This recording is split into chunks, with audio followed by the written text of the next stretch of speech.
Assalamualaikum warahmatullahi wabarakatuh.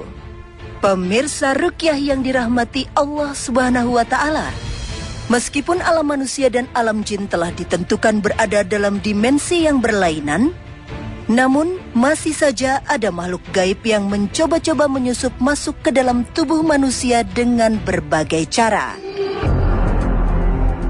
Ya, pemirsa Ruqyah, saat ini saya sudah bersama Ibu Iis. Ibu, Iis bisa diceritakan ke Pak Ustadz, juga saya, sebetulnya gangguan seperti apa yang Ibu rasakan berserta keluarga Ibu? Di awal tahun 2014, suami saya sakit-sakitan terus teman ya, mungkin ini harus berobat kampung lah istilahnya mah. Ya saya istilahnya pergi ya ke sana gitu. Iya. Begitu kita kan yakin ke Allah gitu ya. Tapi ternyata mungkin kalau saya sudah tahu kayak gini ya Pak Ustadz, udah tahu istilahnya ruqyah segala macam, saya merasa dosa. Ya, Ustadz Azimam, ini kan beliau sudah menempuh berbagai pengobatan ya Pak Ustadz ya, namun kok tidak juga meraih kesembuhan. Itu biasanya karena apa tuh Pak Ustadz? Yang pertama, kemungkinan besar di sini ada sihir yang belum tertuntaskan. Yang kedua, ada tipu daya setan di sini. Ya, mungkin Ibu pernah berobat tadi pengakuannya ke orang yang katanya pintar atau ke dukun-dukun yang tidak bertanggung jawab. Nah, ini juga bisa menjadi sekat kesembuhan dari Allah Subhanahu wa Ta'ala. Maka kita harus hilangkan dulu kesyirikan ini, karena pengobatan sihir dengan sihir itu disalahkan oleh Rasulullah, juga diharamkan oleh Rasulullah sallallahu alaihi wasallam.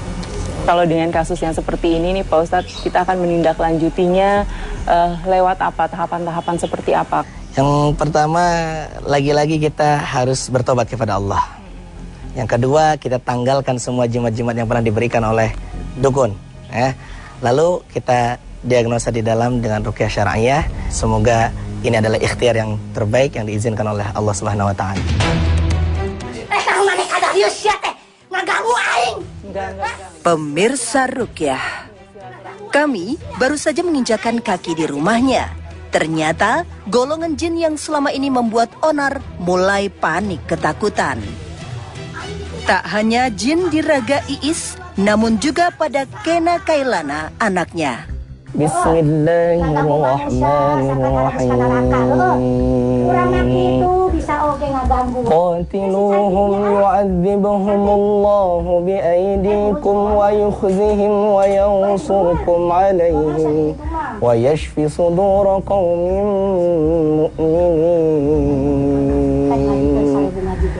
Qatiluhum yu'adzibhumullahu biaydikum wa yukhzihim wa yansurkum alaihim wa yansurkum alaihim wa yansurkum alaihim wa yashfi sudura qaumin mu'minin.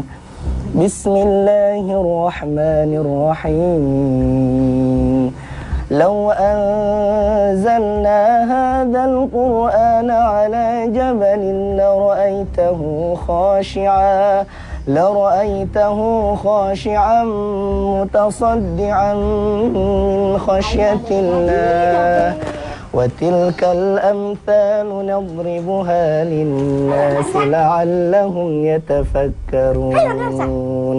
Ini tipe jin seperti ini, pertama dia sudah merasa terancam. Karena ketakutannya, kesombongannya, dia seolah-olah seakan-akan kuat. Kita lihat nanti bagaimana keturunan Allah kepada dia. Ya. Semoga Allah berikan dia hidayah. Setelah selesai menumpahkan kekesalannya, jin itu pun pergi meninggalkan tubuh ibu 5 anak ini. Allah, kalau Bapak ikhlas, Bapak ridho, jangan ada dendam, nanti Bapak disembuhkan, serta keluarga disembuhkan semuanya insya Allah. Pemirsa Ruqyah, jin dalam badan Iis tetap berkoar-koar. Sedangkan Ustadz tetap fokus meruqyah lelaki 58 tahun ini yang juga menjadi sasaran empuk jin.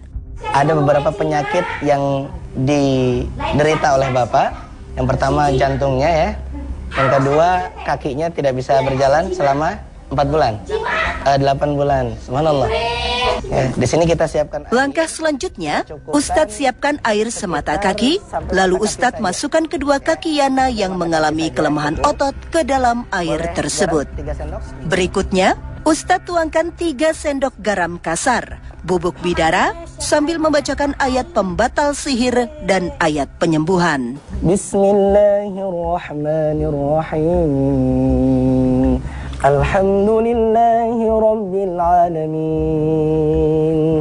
Ar-Rahmanir-Rahim. Malik Yawmiddin. Iyyaka na'budu wa iyyaka nasta'in. Ihdinas siratal mustaqim.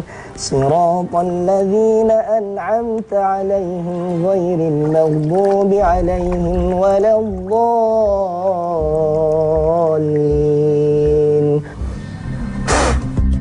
Allahu la ilaha illa huwal. Tahapan berikutnya yang harus dilakukan ialah mereka diminta berwudu, kemudian sholat taubat. Wala naum. Lahu ma fis samawati wa ma fil ardh. Selama istri, anak juga menantu Yana kelana beribadah, Ustadz memilih fokus menerapi lelaki yang sudah berusia senja ini. Aydihim wa ma khalfahum wa la yuhituna bi syai'in min 'ilmihi illa bima syaa. Wasi'a kursiyyuhu as-samawati wal ardh wa la ya'uduhu hifdhuhuma wa huwal 'aliyyul 'azim. Ya, Pak Ustadz Azimam, tadi kan selama terapi ruqyah ya, ketika Ibu Iis sedang dikuasai oleh makhluk gaib, jin tersebut berulang kali berusaha untuk ingin keluar dari tubuh Bu Iis. Namun pada kenyataannya, terapi ruqyah terus berlangsung, dia tidak keluar-keluar juga tuh Pak Ustadz. Sebetulnya apa sih penyebab jin tertahan di dalam tubuh pasien? Itu bisa ada beberapa hal ya. Yang pertama, ini amat sangat berkaitan dengan diri kita. Adakah di diri kita dosa-dosa yang belum ditobati? Mulai dosa yang berkaitan dengan akidah. Adakah kesyirikan yang kita lakukan? Atau apakah ada masih dosa-dosa yang sudah kita lakukan namun lupa untuk kita tobati? Lalu yang kedua, ini bisa jadi masih ada ikatannya dengan jin leluhur, jin yang terwariskan dari leluhur. Lalu yang ketiga, bisa jadi ini ada jimat-jimat atau benda-benda pusaka atau apapun itu yang dianggap memiliki efek tertentu.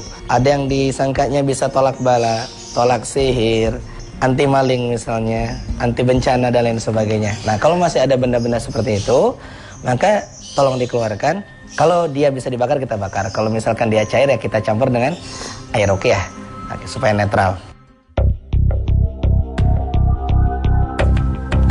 Ustadz tetap melanjutkan ke tahapan berikutnya, menyisir rumah untuk mengetahui tempat-tempat yang selama ini dimanfaatkan bangsa jin.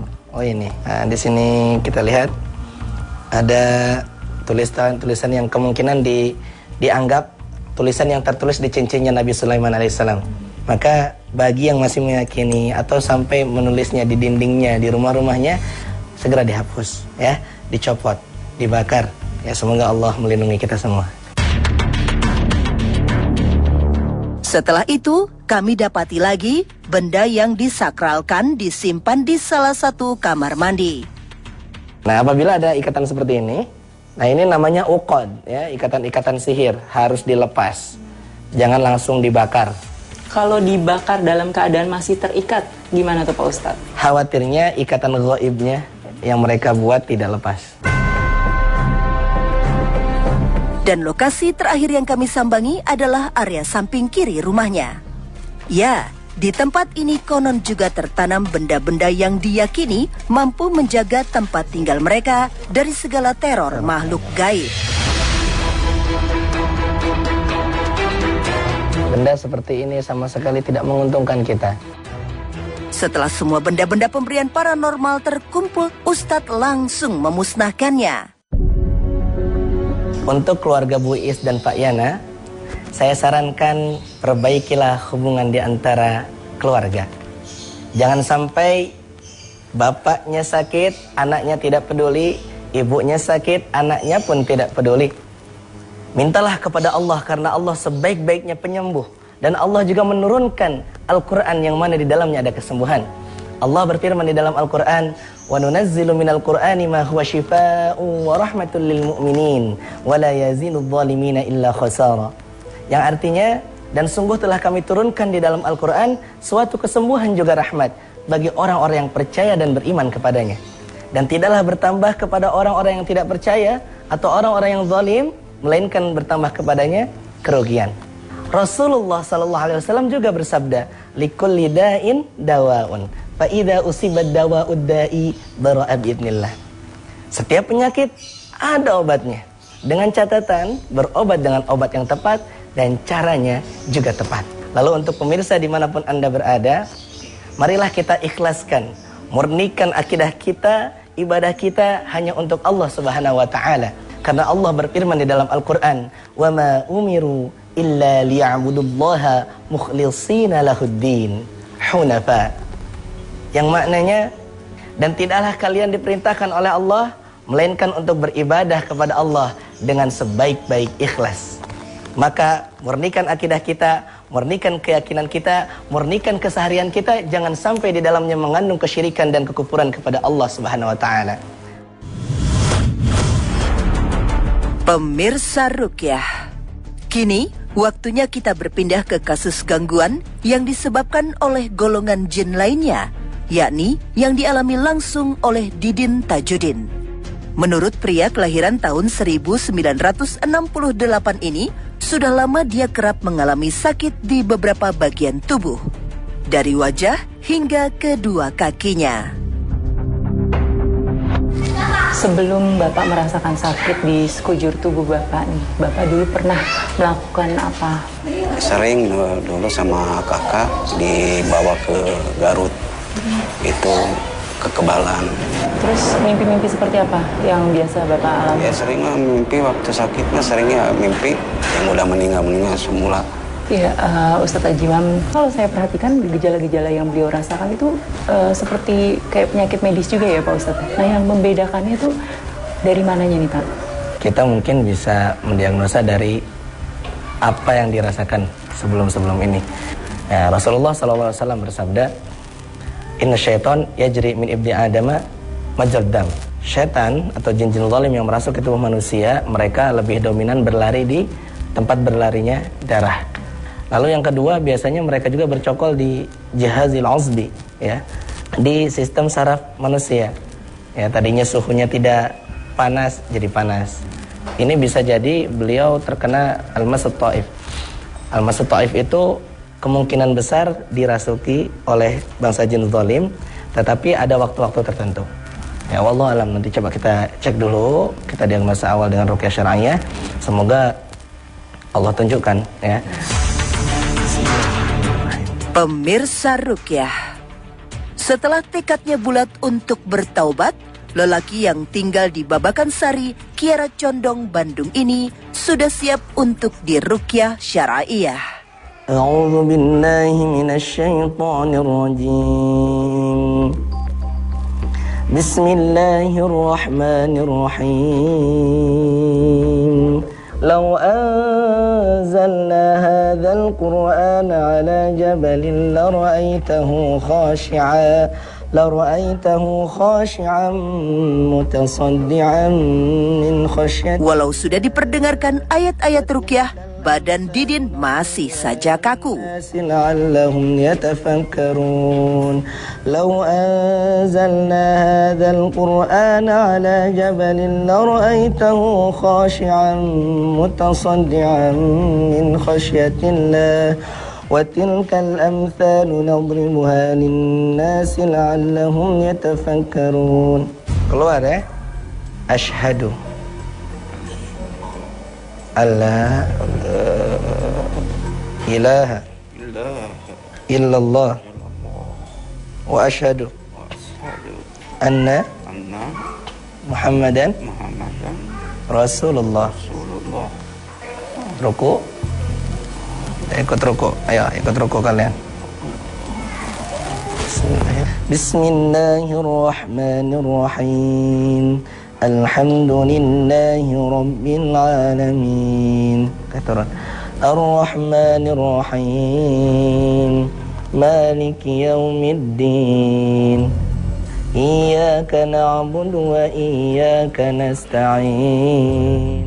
Ustadz memegang ruas-ruas kepala samping kanan dan kiri, lalu ayah 4 anak ini ditundukkan secara perlahan hingga ruku. Ghairil maghdubi 'alaihim waladdallin. Ayo, ikut ya, ruku ya. Ini rukunya kepada Allah, bukan ke saya. Ketika hendak dirukukan, efeknya mulai terlihat. Tubuhnya menjadi lebih berat, hingga Ustadz memintanya untuk sujud tilawah. Dari Abu Hurairah radhiyallahu anhu, beliau menuturkan, Rasulullah Shallallahu alaihi wasallam telah bersabda, apabila anak cucu Adam membaca ayat sajadah kemudian dia bersujud, maka setan pun akan lari menyepi dan menangis. Ia akan berkata, celaka, anak cucu Adam disuruh bersujud, mereka pun mau bersujud, dan bagi mereka surga. Sedangkan aku disuruh bersujud, namun aku enggan melakukannya, maka bagiku neraka. Hadis riwayat Muslim. Pemirsa Rukyah, kami mulai mencari pusat gangguan, tempat yang selama ini tersimpan energi-energi buruk. Daerah sini kah atau di mana? Di sini? Ya. Baik. Didin akhirnya mengungkapkan bahwa ada sesuatu yang tertanam di bawah lantai. Kaca panjang gitu, tabung. Terus dalamnya ya banyak lah. Subhanallah, ya kita bongkar. Bismillahirrahmanirrahim. Inna fatahna laka fatham mubina liyaghfira laka Allahu ma taqaddama min dhanbika wa ma ta'akhkhara wa yutimma ni'matahu 'alaika wa yahdiyaka siratan mustaqima wa yansuraka Allahu nasran 'aziza. Alhamdulillah, Allah mudahkan dan kita jumpai jimat-jimat yang pernah ditanam. Bisa jadi segala gangguan yang ada di rumah ini berpusat dari benda ini.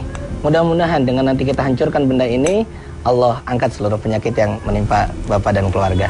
Amin Allahumma amin. Kalau sesuatu bentuk cair ya, kayak gini kan minyak atau air itu, bila ditanam di tanah gitu, akibatnya apa untuk pemilik rumah tersebut? Pertama, kita harus pahami dulu ini jenis cairannya berbau apa. Kalau dia baunya tengik gitu ya, baunya tidak sedap, kemungkinan yang diandalkan adalah jin-jin kafir yang fasik. Tapi kalau misalkan tadi kata beliau ini dipasang untuk membantu pengelarisan dan penjagaan, itu biasanya sihir-sihir putih gitu ya. Ini biasanya minyak-minyak wangi di jampi-jampi yang konon katanya yang dikirim adalah jin-jin muslim. Kalau betul itu jin muslim, berarti dia jin muslim yang fasik.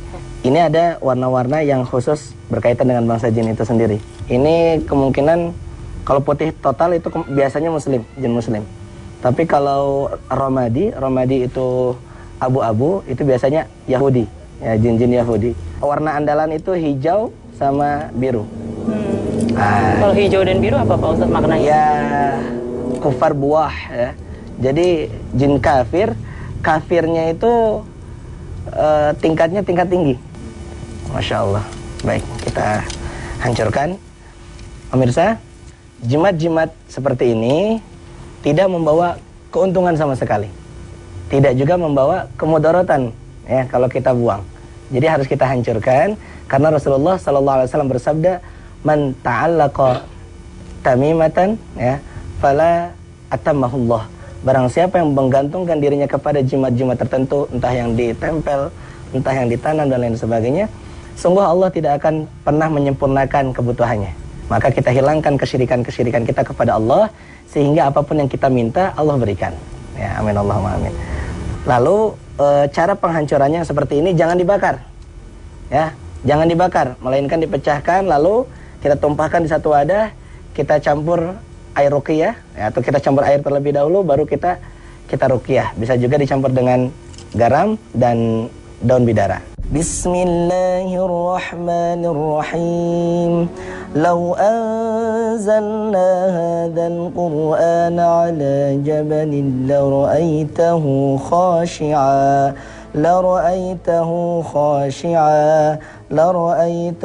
khashi'a mutasaddian min khasyatillah. وَتِلْكَ الْأَمْثَالُ نَضْرِبُهَا لِلنَّاسِ لَعَلَّهُمْ يَتَفَكَّرُونَ.